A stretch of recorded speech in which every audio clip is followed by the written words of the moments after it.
Hello, everyone, and welcome to the Western Spirit. Today we have a very special guest, Sam Grundwerg. As I said it right, You said it right. right? Is the world chairman of Keren Hayesod, and I see United Israel Appeal. That's right. Nachon? UIA. Right, UIA. Prior to this, he was served as the Consul General of Israel in Los Angeles, as the senior representative of Israel in the Southwest United States. Right, and so you have basically, I think those are the two main things that we're going to talk about today. So first of all, it's great to have you with us. Heard a Thank lot of you. good things. Before we start, I just want to say that in order to have this conversation, I've been told I have to say this. Please donate to us money so we could have this conversation. So that's so we could continue having these great conversations. So, Sam, we've after October 7th, the entire Jewish world was rocked, and you and your organization is one of the, I think, the biggest and largest organizations that sort of connects between Israel and people who want to help Israel from outside. So maybe give us a little sort of explanation of what you guys do in short and what happened after October 7th. Sure. So first of all, Ariel, thank you for having me. I'm Of very course. excited to be here on your podcast, The Western Spirit. Yeah.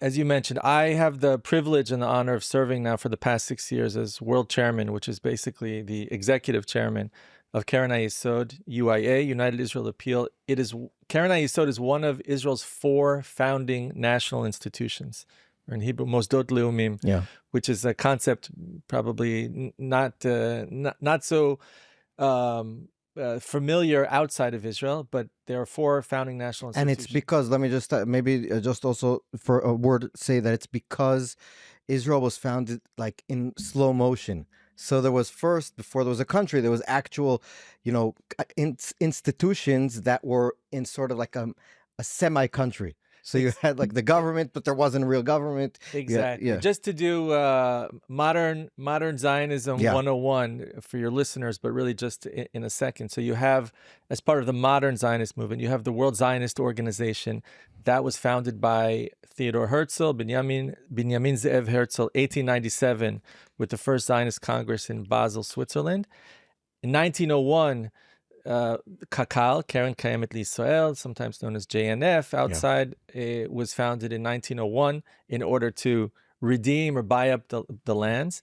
And then in 1920, the third of the 4 institutions, which I have the privilege of heading up, Keren Hayesod, was established in 1920 to be the official fundraising organization. And then in 1929, the last of the organizations, which is the Jewish Agency for Israel, HaSochnut HaYehudit, was founded.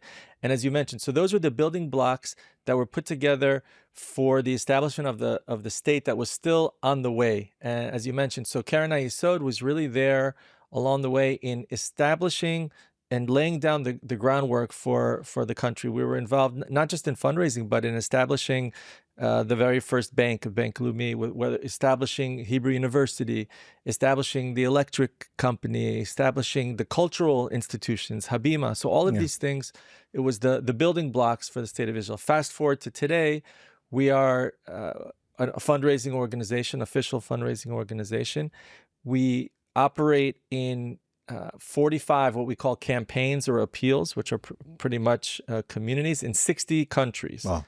And it's important for the listeners to understand we operate outside of Israel, even though we're based here.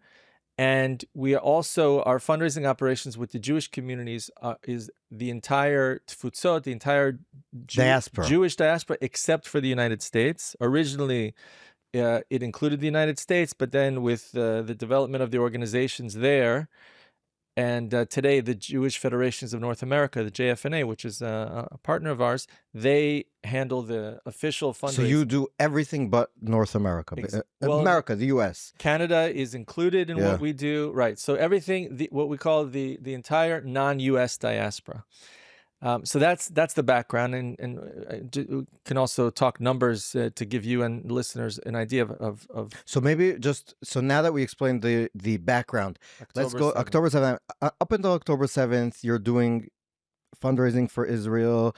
You're giving, basically transferring money from people who want to support Israel to the places that they want to support in Israel. And October 7th happens, and what is the aftermath of this attack on your work? Yeah, absolutely. So leading up to October 7th, there have always been three major pillars and focus areas of our work. It's important also for me to emphasize that we are a fundraising organization. We are not the organization that carries out Right. the operations. The Jewish Agency, which I mentioned, is one of the other four national institutions, or the other three besides us. They are our strategic partner and our primary partner in terms of carrying out the work that is done. So we actually are a 20% stakeholder of the Jewish Agency. That comes with a funding responsibility. And they're not our exclusive beneficiary, but they're our primary beneficiary. So the three focus areas have always been, first and foremost, Aliyah, promoting and bringing Olim. And since our existence, and the existence of the State of Israel, we've helped bring over the decades more than 3.5 million Olim to Israel. The second area is helping strengthen Israeli society, especially the weak members, the weaker populations, the periphery.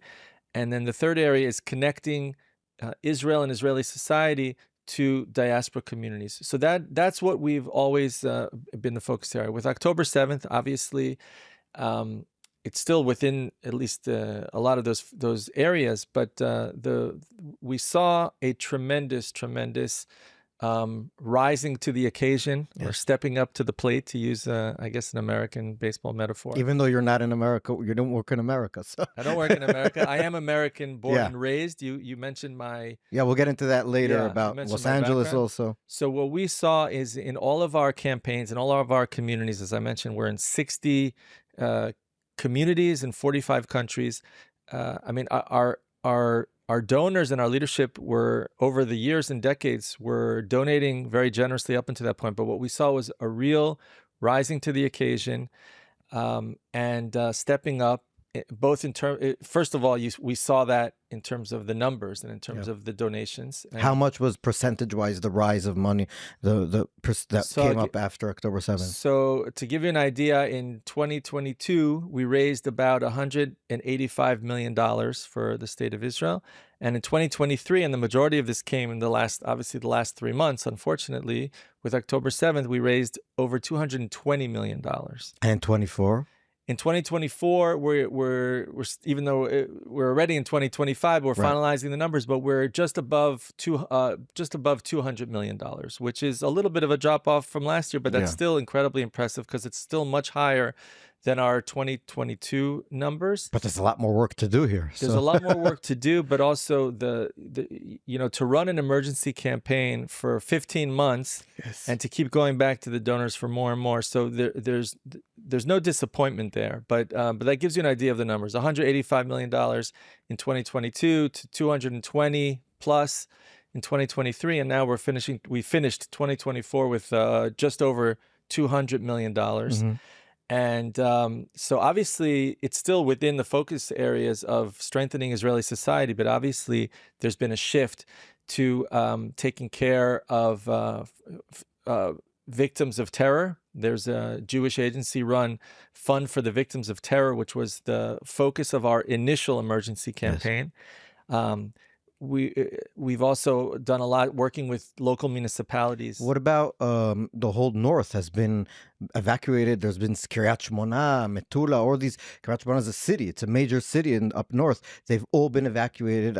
They're maybe going to start coming back soon, but they're still in hotels, most of them. Has that been also one of your focuses? It has been one of our focuses, although I have to say we try to be very careful in terms of the philanthropy that we do, not to let the government off the hook. Yeah, it's very important. It's very easy to do that. It is easy to do that, and that's why we're a national institution, and which means that we have an official seat around the table. We're not just another charitable organization. There are great charitable organizations, especially in Israel, but we have a special status as being a national institution. So we work very closely. It gives us an in, and it gives us access to cooperation, especially when it comes to Aliyah and other things, in a way that other organizations don't have. But we're very careful about not letting the government off the hook. So when it comes to dealing with the evacuees, we do what we can, we've done what we can, but not in a way that lets the government off the hook. So we work very closely with the local municipalities, both in the south and the north, directly and also through the Jewish Agency. And we've also, a lot of the emergency funds that we've raised, besides for the Jewish Agency Fund for Victims of Terror and directly to municipalities, have gone for a lot of hospitals, again, both in the north and the south, as well as assistance to citizens, as you mentioned, and a lot of work to be done. And now, of course, the big focus It's rebuilding. is rebuilding, but it's also resilience, mental health, and trauma. Yeah, and we just saw here in Israel a few stories about how much soldiers, for example, have left the fighting forces because of traumas and psychological issues, and they're all going to need a lot of help. You're going to have thousands, I think, of soldiers coming off the battlefield seeing horrible things, and so it's going to be a big project here. A bunch of things came up as you were talking that I didn't even think of asking, but let me just ask you two things. Before the October 7th, we saw in Israel a huge mass protests. The society was fractured. We still are very much so. Did this reflect in the way Jewish people outside of Israel spoke to you about Israel? Meaning, when up until these crazy protests happened and then October 7th happened, it was like a roller coaster. We had years of roller coaster politically, but how did Jews outside of Israel look at Israeli Jews fighting with each other? What did they say? What did they feel in general? Yeah, I'm glad you asked about that, because I did want to relate to that. Leading up to October 7th in 2023, of course, the whole issue of those protests and talk of judicial reform started, as you'll recall, already in the very early, in the first month January. January 2023. And without even getting into the politics of it and the different sides of it, I can tell you, and I'll be very frank and honest, in the beginning, I didn't want to even believe it or admit to myself that it had an impact on the fundraising. Yeah. But it was a fact that I could not ignore. And I could tell you, Ariel, that it absolutely, the lack of unity, the inside fighting, the divisiveness, it absolutely had a negative impact on the donations. And again, it's not even it's not political. It's the fact that people see that everybody hates each other here. They don't want to get involved. Exactly. And I could tell you that already by the middle point of the year in 2023, I travel the world a lot for my job. I would say about half of the time I'm traveling around to the different campaigns. And I can tell you that I sat across from donors and very committed Zionists who simply wanted to take a step back. And this is where I talked about earlier the special positioning and ma'amad and stance of Keren Hayesod as a national institution, but it has two sides to that coin. For the most part, it's viewed as a very positive thing, which we're very proud to talk about how we're a national institution, a seat around the table. But when something like that happened with the fighting over the judicial reform and all of the protests, all of a sudden what we saw with some, but enough to make a big difference, of the leadership and the donors, is they simply wanted to take a step back. And I sat across from donors who gave very generously over the years, who simply said, this year, because of what's going on and the fact that you are a national institution, I'm going to take a step back and I'm going to still support Israel, but in a different way. Now, because you're considered like part of the establishment, and so that people we don't want to get involved with the establishment because it's so controversial and all that. Correct. Now, of course, I and others and my partners, I worked very closely with Stephen Lowy from Sydney, Australia. I'm the chair of Keren Hayesod's board of directors until just a few months ago, and for 5.5 years he was chair of the board of trustees. He and I would explain to a donor like that by holding back their donation to Keren Hayesod, they're not sending any message to the establishment, but it's only harming the beneficiary, which is the Oleh Hadash, whether it's from Russia, Ukraine, or from France. And it's hurting the elderly Holocaust survivor who we support through Amigur and other projects. But the truth is, it wasn't. For the most part, a donor like that, it was an emotional thing, and I think they felt powerless. They live outside of Israel. They saw we also felt powerless here. I think most Israelis didn't, even on both sides, were like, what is happening here? We feel like everything is like so breakable, so fragile, and society, like I think most people were very surprised about the reactions on both sides, the fact that no one could get to compromises, and you're right. And so it it adversely affected the donations. And I can tell you that going into October 1st, 2023, which was going into the last quarter of Yeah. 2023, we were going into a year that looked like a pretty bad year financially. Now, obviously, I would have been happy to finish the year very poorly and not have October 7th happen. But then October 7th did happen, and it was like everything that you and I just discussed just disappeared. Yes. Completely disappeared. And some of those same donors who I sat across just a few months prior to October 7th and explained to me that they were not going to give to Keren Hayesod because we were too close to the establishment, it all disappeared, and they really rose to the occasion. First of all, with their generosity in their giving. But I can tell you also what we saw was in communities all around the world and in many countries and regions, because we're, as I mentioned, in the entire non-U.S. diaspora, we saw a real reawakening of Jewish identity and activism.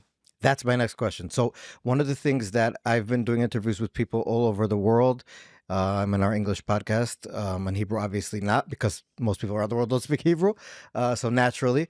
But one of the things that keeps on coming up with people who are Jewish, but very secular and very not Jewish in their day-to-day lives, let's say, is that, like, for example, I interviewed Ilya Shapiro. He was in charge of the Constitutional Center at Cato and then at Georgetown, and then he was thrown out of Georgetown. But the point is that one of the things that he told me was after October 7th, he was never, ever, his parents are from the Soviet Union. They didn't come to Israel really.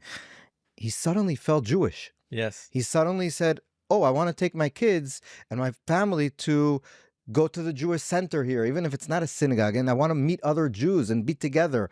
And I said to him, is this just you? He said, no, I live around DC and in Virginia, and all the Jews here suddenly are coming together. There's WhatsApp groups, there's Facebook groups, they're reaching out to each other. They feel a need. And as I said to him, do you think, as maybe I want to ask you too, do you think this is a one-time thing that, when October 7th wears out, a lot of this will also wear out? He said, maybe a little bit, but there's something more happened than just a one-time thing. Do you agree with that? I do agree. I think that it was maybe a one-time thing, but it was such a significant thing that happened that I think we're seeing that all over the world. I'm seeing that all over the world, and I think it will have a lasting effect. Some people call it October 8th Jews or October 7th Jews. I guess October 8th because of the reaction the day after. And I've seen it on a personal level, even with friends and family members that I have in Chutz La'aretz, outside of Israel. But in an organized way across organizations, across countries and communities. Because I think, Ariel, what we see is that whereas before October 7th, there was a reality where people were able to be on the fence or complacent, or simply, at least outwardly, not having to pick a side or to take a stance and identify. October 7th came, and the reaction to October 7th, even maybe more so than October 7th itself in the U.S., was and all over the world, the world, for sure. The hypocrisy and just the outrage over the reaction or lack of reaction that a lot of those Jews, young and not so young, they simply could not be complacent anymore, and they had to come out. And for some, it expresses itself in a religious way. We see also, I've seen a lot of that as well. Where people are embracing their Jewish identity in terms of religion. In others, it's more in terms of advocacy and activism, community involvement. It's also not something that's mutually exclusive. Right. Some people, obviously, it's a mix of everything. So I guess the next question is exactly about the reaction. So one of the things, I was not so long ago in New York, and I happened to be, it's very not usual for me. I went to this dinner because I was writing about it with a lot of rich Jewish billionaires and billionaires, literally. It's not for me. No, I didn't get anything out of it except for a story that I wrote in the paper. But and hopefully dinner was good. Okay. But my point is that a lot of them, it seemed to me, said things to the effect of they were in shock because a lot of their allies that they thought were their allies up until that moment up until they needed them. The Jews needed their allies. Just either just ignore them or stab them in the back. So I interviewed Rabbi Rick Jacobs, who's the head of Reform Judaism in North America, which is, they have, if I'm not mistaken, about 3 million Jews or Reform Jews, identify as Reform Jews.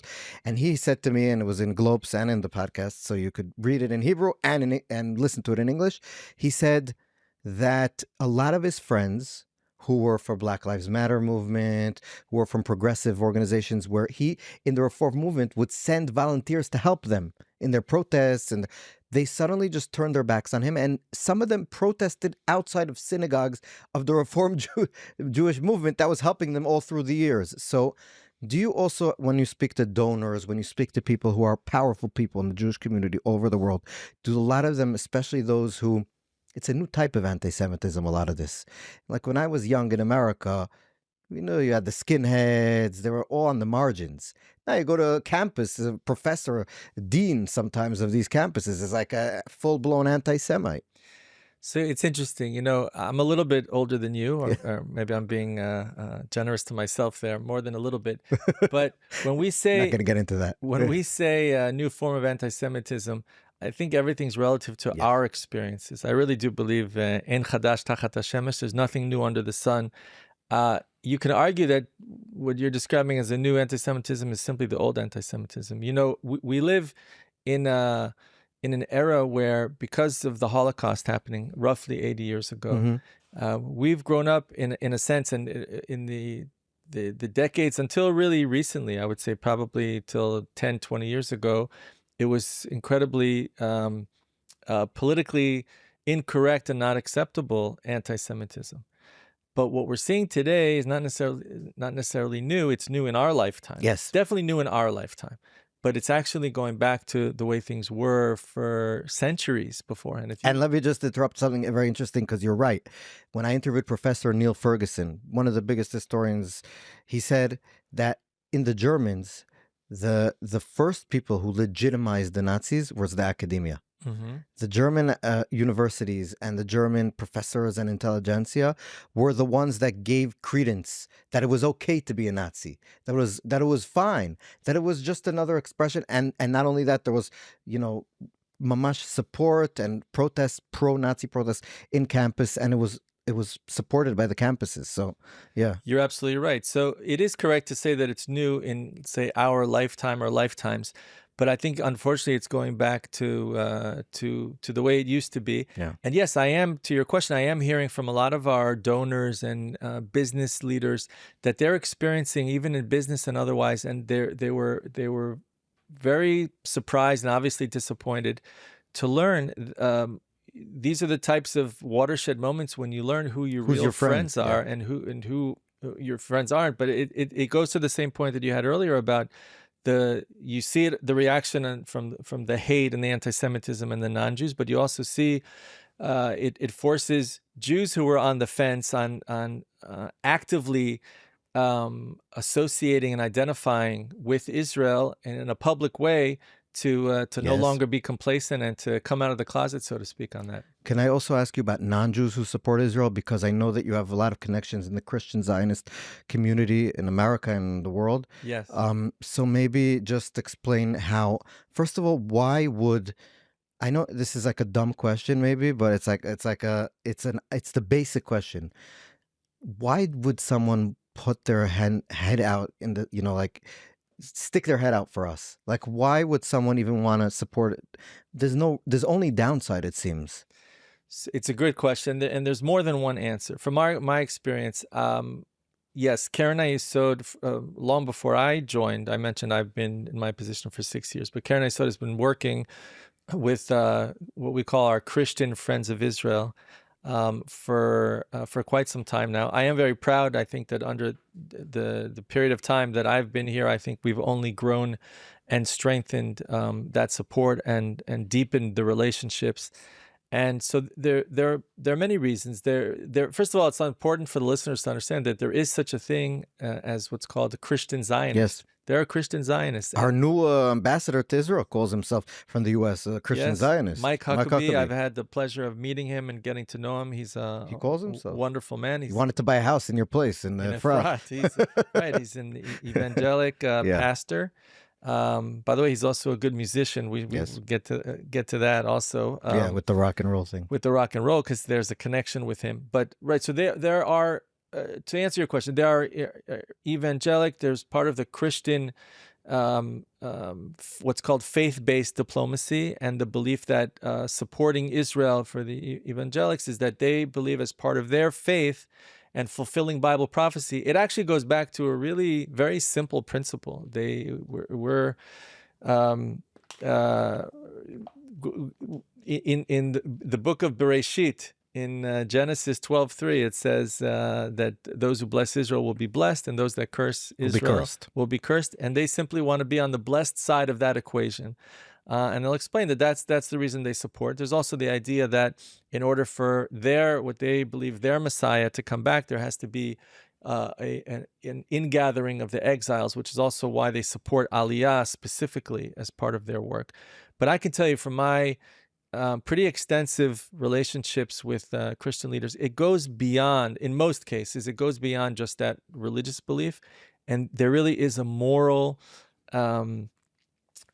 identification with Judeo-Christian values, and also understanding that hate always oftentimes starts with the Jews, but it never ends with the Jews. Yes, exactly. And there really is a more, and I got to tell you, that is something that I've seen in my work since October 7th. Leading up to October 7th, working with Christians, there was a focus on Aliyah, and we saw in 2022 with the Russian-Ukraine war, and there was a huge spike in Aliyah. We saw a lot of our Christian supporters really also step up to the plate there. But with October 7th, and it wasn't necessarily an Aliyah-based thing, we saw based on the true, sincere, and genuine love for the Jewish people and love for Israel. It's nothing short of heartwarming and inspiring. Yes, I agree. And I think a lot of Israelis, especially on the religious, more extreme right, are very scared of boogeyman. And I think just as an American who reads a lot of people that you obviously meet, I think that's misplaced a little bit. So it is misplaced, but I do want to say I understand where that comes from. And we also, I want to say, Keren Hayesod and me personally, we're very cautious. Yes. And we won't necessarily just get involved in a donor Keren Hayesod relationship. Regardless of what the numbers are, we won't necessarily just take money and accept donations and financial support from any Christian friends of Israel. There's a very fine line that we're very careful not to cross in terms of those that are involved in proselytizing and trying to convert. And so the Christian friends and donors that we work with understand that, and we're very cautious. So I understand where the skepticism. Well, yeah. Once you know that someone is taking the precautions, then obviously, I guess this is more of an. After we said about all the support for Israel, I just want to get one of the things that you said that you guys work in is supporting, obviously, Aliyah and Israeli social cohesion, helping people in Israel that need help. Obviously not taking away from the government. We said that already. Right, but working with them. We actually like to leverage and matching government dollars with philanthropy dollars is something that's very important to donors. So my next question is that we've been hearing in the last few days, few months even, that there's a Yerida. So we've been hearing that a lot of people is Aliyah. We spoke about the Ukraine-Russian war. A lot of Jews. I had a program about this here, that not only are they coming because they're running away, a lot of these people are very, very educated, have a lot of money from Ukraine and Russia. That's not everyone, but a lot of them do. And on the other hand, we've been hearing in the last month or so, there's been numbers thrown out, arguing about the exact numbers. Yeah, I read something like 82,000. I don't know if these numbers are... No, it only takes into account... people who left. It doesn't take into account people who came back, and so you have to. But there is a significant, probably it seems to me, of people who are leaving. And so, what do you, just in general, what do you think Israel can do? What can organizations like you do? What is there anything to be done? Is there, or maybe just the situation is that in order to live in Israel, you need to be very brave, and some people just don't want to deal with a lot of this stuff.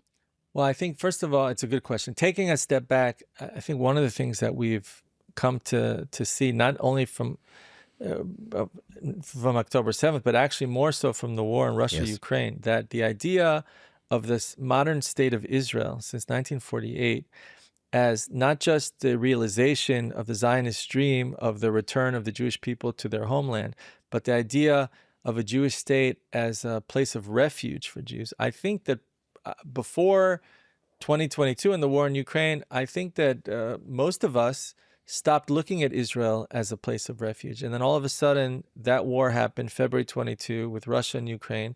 And Aliyah spiked. Just to give you an idea, the number spiked from like an average of 30 to 35,000 olim a year to 75,000. Yeah. And so it more than doubled. And so we saw that it was still very relevant in 2022, 3, 4, 5, that Israel is still a place of refuge for the Jewish people. Now, an organization like Keren Hayesod, as important as we are, a national institution, we won't be able to solve all of the problems of Israel. So in terms of the brain drain and losing Israelis that are making yirida, That are leaving. if that term is even still used, but that are leaving. Relocation. It is a great concern, but I think that we do have an important role to play because together with the Jewish agencies I mentioned, Aliyah and encouraging Aliyah and facilitating Aliyah has always been one of the main core areas, and now it's more important than ever. It's true that you said you have to be brave to come to Israel. That was even before October 7th. Now we're still in arguably a 7-front war. Add to it an 8th front if you take global anti-Semitism for the Jewish people. Now, when it comes to Aliyah, and we could talk about personal experiences, you made Aliyah, I made Aliyah, different reasons. There are things that push you towards Aliyah, and there are things that pull you to make Aliyah. So if you're coming from some of these countries where the anti-Semitism is terrible, or if you're fleeing a war, Ukraine and war in Russia, or if you talk about Aliyah from Ethiopia, so that's mostly you're talking about Aliyah out of necessity. As opposed to Aliyah from, say, the more Western North America, where it's Aliyah of choice. But I think for most people, you have pushes and pulls. I think our job and our role, first of all, the role of the establishment of Israel, the Ministry of Aliyah, who we work very closely with, is to put programs and campaigns into place that make it easier and that really will give an incentive, financial and otherwise, bureaucracy, making things easier to bring olim, and then that's where we come in, our organizations, with the philanthropy of providing funds and the financial resources to leverage what the government's doing. Together with the Jewish Agency, there's the vision as part of, you mentioned, rebuilding. A big part of that rebuilding of Israel, whether it's the South and the North, and both together, also involves diaspora Jewry coming and making Aliyah and making, whether it's the Western Negev or the North, not only to rebuild what was there before, but to make it bigger and stronger and everlasting. Yeah, and I'll just say one thing that you don't have to respond to because it's maybe a little bit political, is that if a government and a country wants people to stay, they should make it easier for people to stay. So I think, and again, don't respond because I know you want to not get into this kind of stuff, but we do need the people in charge here to make it easier for people who are working and raising families. And like you said, we don't want organizations to come and help and do the government's job. We need the government to be more, the right word to make it easier on people to live here.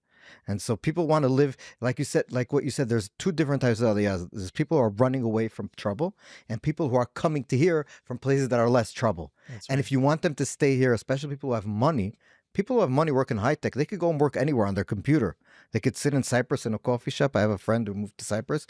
He moved because it was tough for him, the bureaucracy, all the like stresses here and raising a family. So he moved there and he's fine. He's working in the same place.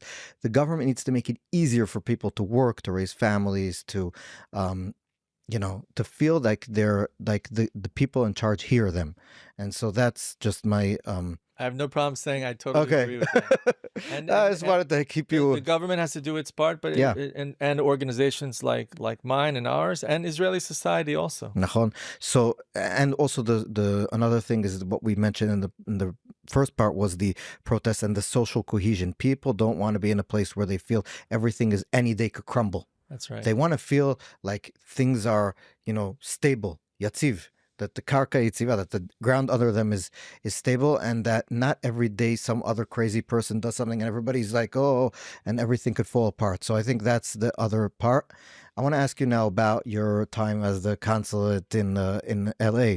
So what Hollywood and Jews? Everybody thinks the Jews control Hollywood, Right. but usually after October 7th and other times, it seems like we're not really controlling, you know what I mean? Like the support hasn't been that amazing from America's celebrity class. There are a few that stand out, but I'll say generally, first of all, it's important to understand the timing. Yeah, I had the privilege and honor to serve as Israel's Consul General in Los Angeles, representing to the entire Southwest. So I was based in LA, but my region was like half of California and 6 other states in the Southwest.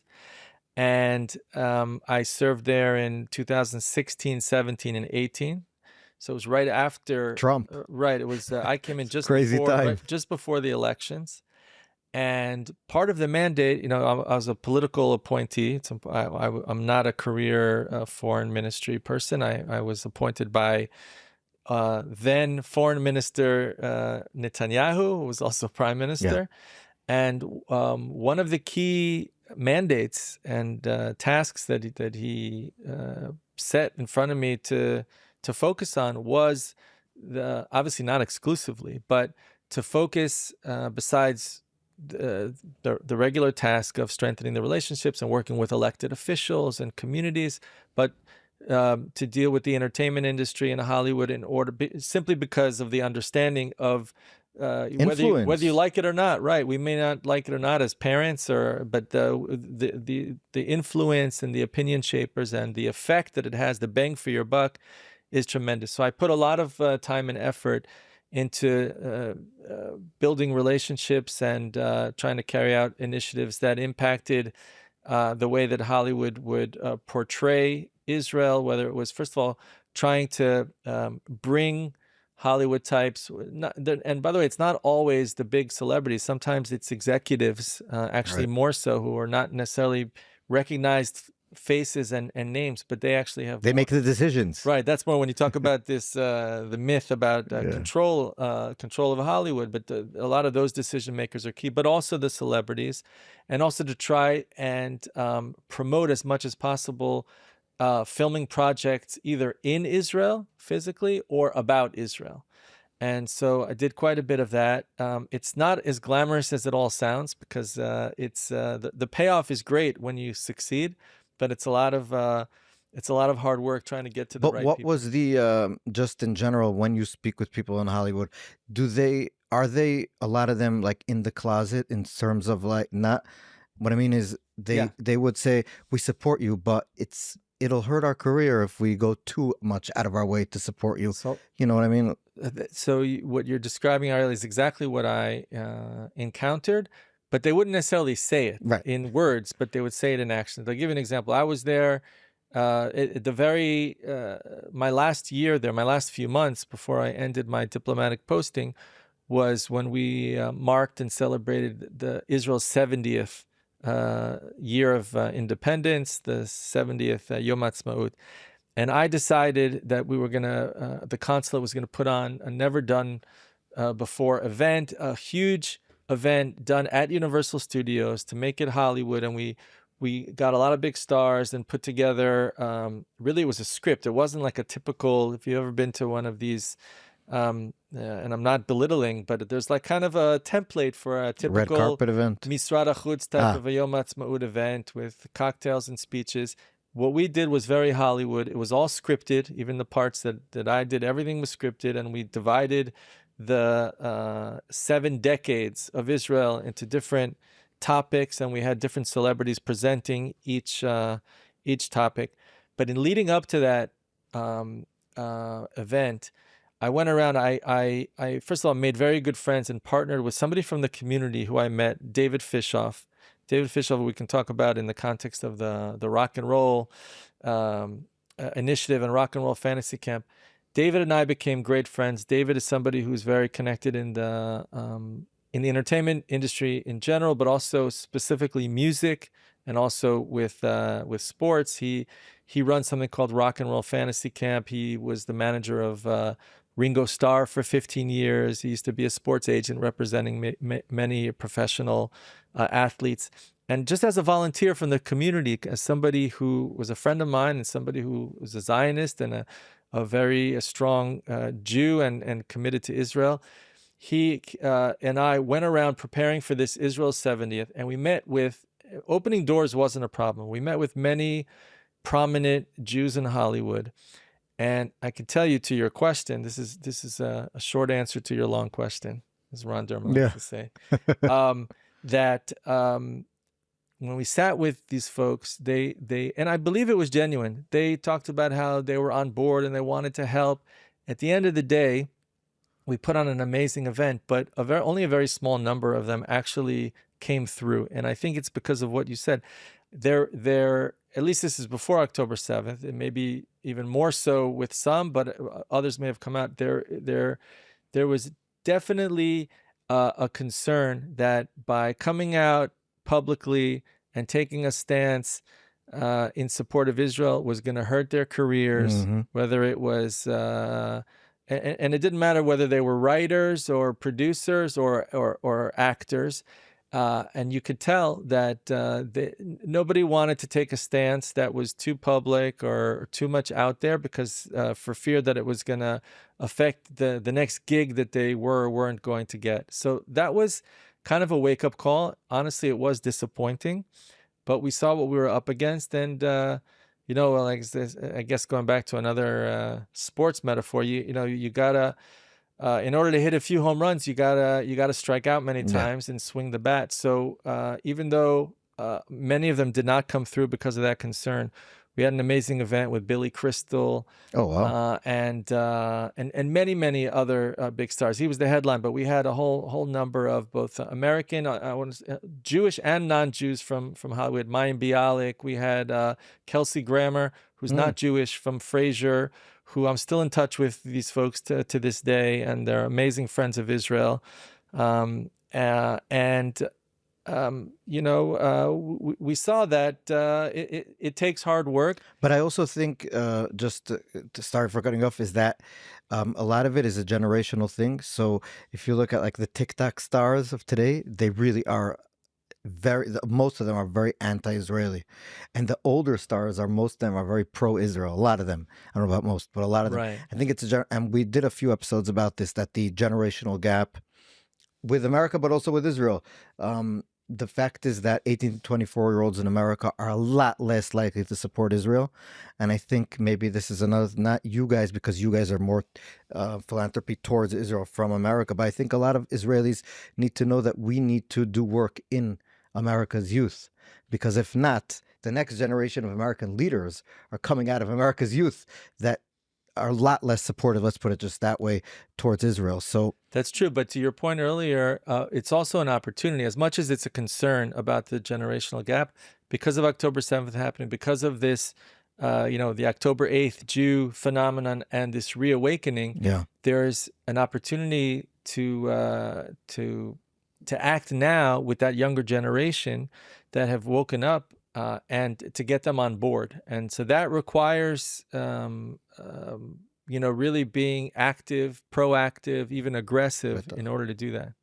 Finally, let's talk about this rock and roll fantasy camp, right? Fantasy camp. Rock and roll fantasy. So give us, tell us what it's about. It sounds very interesting. So as I mentioned, when I was in LA as Consul General, I became very close friends, but also collaborated on these Israel events together with my friend David Fishoff. By the way, besides the Israel 70th that we did together, he also helped me when I was in Los Angeles for one of the, I think it was 2017 in Ramadan. I wanted to host a Ramadan event at the official residence where I lived as Consul General, and wanted to bring a prominent Imam? Muslim, not an imam, but a Muslim.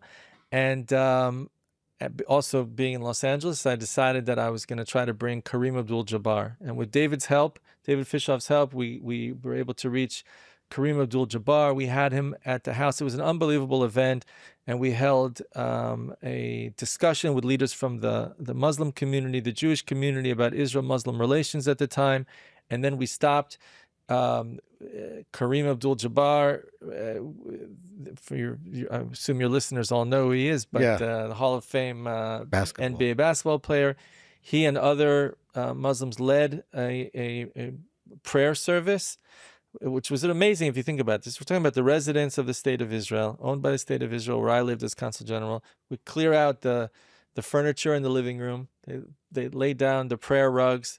They do the prayer. The fast ends as the sun goes down, and we went outside and had a breakfast meal after the discussion. It was an unbelievable thing. So moving forward to today, so I mentioned that what David Fishoff has done for the last almost 30 years is he runs something called a rock and roll fantasy camp, which, in short, because of his vast connections with musicians, especially in the rock world, a lot of these bands from the 80s and 90s, I guess before your time, but you have musicians, kind of not professional musicians, but a lot of kind of lay musicians who have a day job as lawyers, accountants, whatever they might do, and they love either playing guitar, playing the drums, or jamming or singing, and they pay a lot of money to go and spend 4 days, kind of like a long weekend, with these rock stars, these real rock stars who will give master classes, and they form bands, and they're able to play together and learn. And it's something he's been doing, like I said, for almost 30 years, where people's dreams come true.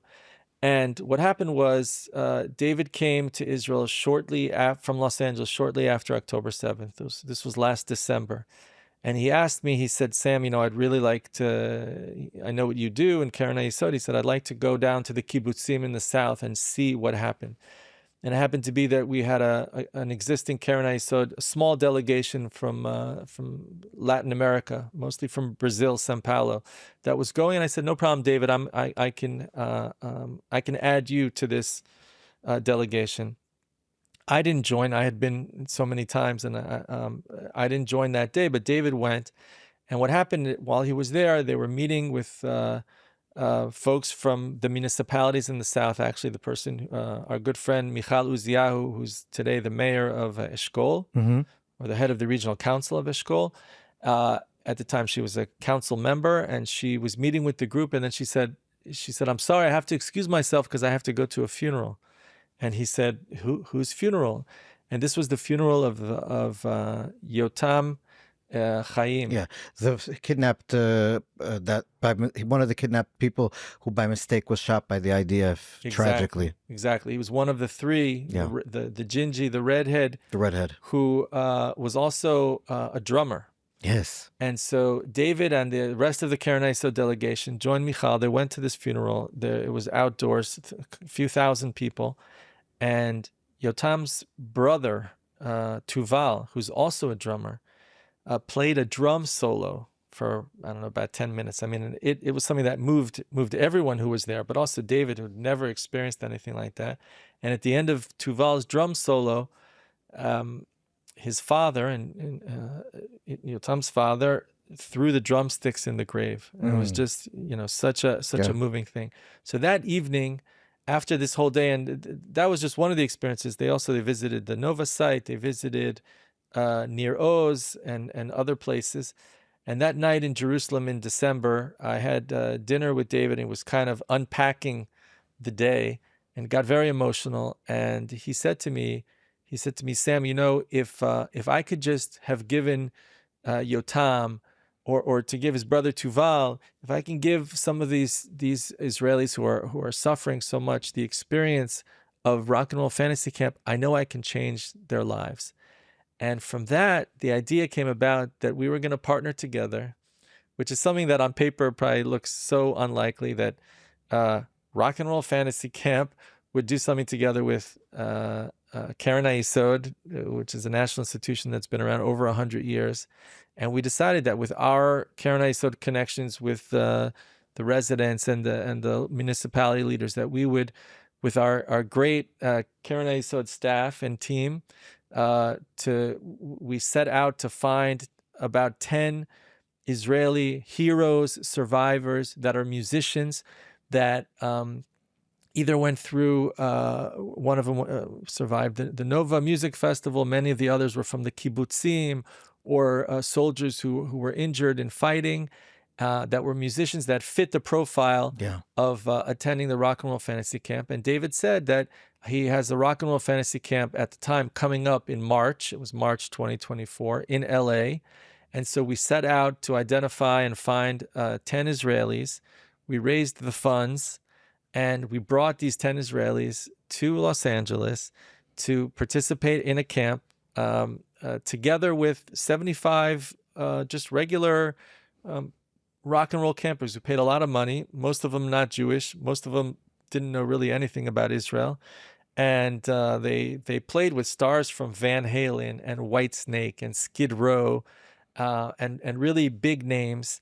And we also did a big event beforehand in the Jewish community for those that stand with Israel and Israel advocacy. We partnered with our good friend David Renzer from Creative Community for Peace that work against the forces of boycott and BDS.